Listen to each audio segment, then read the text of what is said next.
Cambia che si rinizia tutto quanto da zero.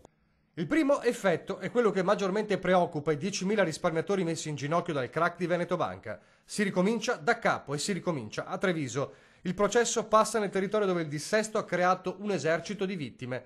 Il GUP di Roma ha disposto il trasferimento alla Procura di Treviso per competenza territoriale del procedimento che vede imputati 11 tra ex responsabili dell'istituto e altri manager coinvolti.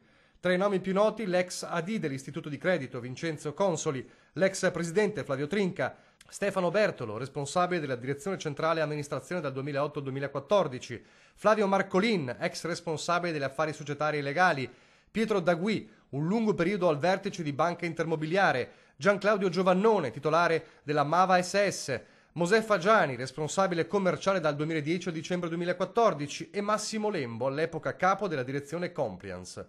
Nei loro confronti, a seconda delle posizioni, le accuse sono di ostacolo alle attività di vigilanza di Banca Italia e della Consob e agiotaggio.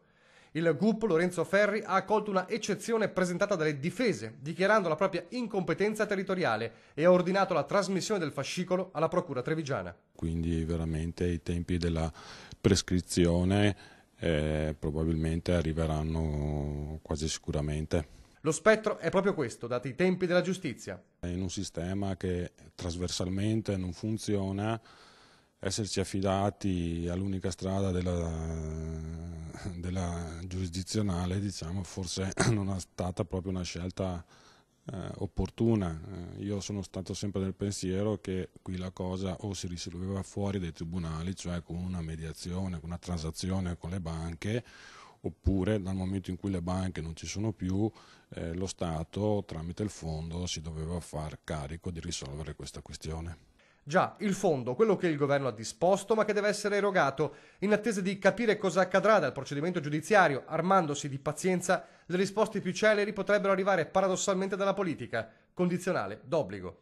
Tutti in campagna elettorale hanno dato il massimo supporto per risolvere la questione delle due banche venete e speriamo che adesso mantengano gli impegni presi in campagna elettorale.